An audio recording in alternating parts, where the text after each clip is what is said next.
Welcome back. In this video, we're going to learn how to set up our folders for self-pacing. So we have our Unit 1 folder that we created last time. We'd like for the students to progress through the unit in a certain way, in a certain pace, so we can actually set that up to happen. So we have a few items here.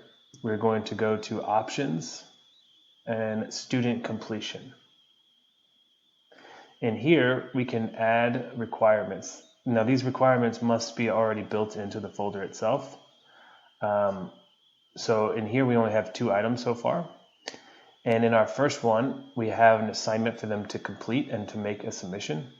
We could have it to where they just view it so that they can go on, they don't have to make, or they have to post a comment, they have to make a submission or score at least a certain percentage in order to go on to the next item within our folder.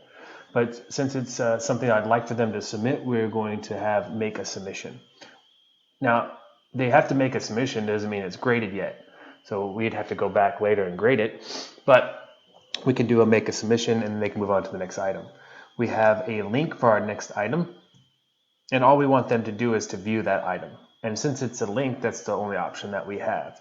Once we save those, we can see, the student will see must make a submission, must view item, and this is how they can go through that folder. And at the very end, perhaps maybe you have assessment, a quiz, or a test.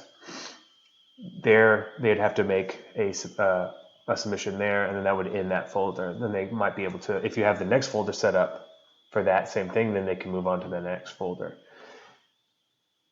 You can check student progress in your entire class to see what percentage of that folder they have completed.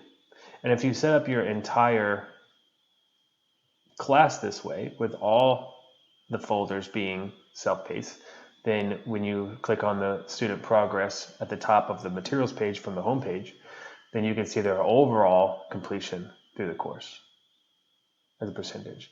If you want to know where a particular student is and what they've completed, you can see that they have completed all these folders, but they haven't started the one that we just created.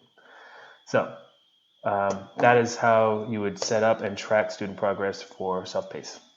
Thank you.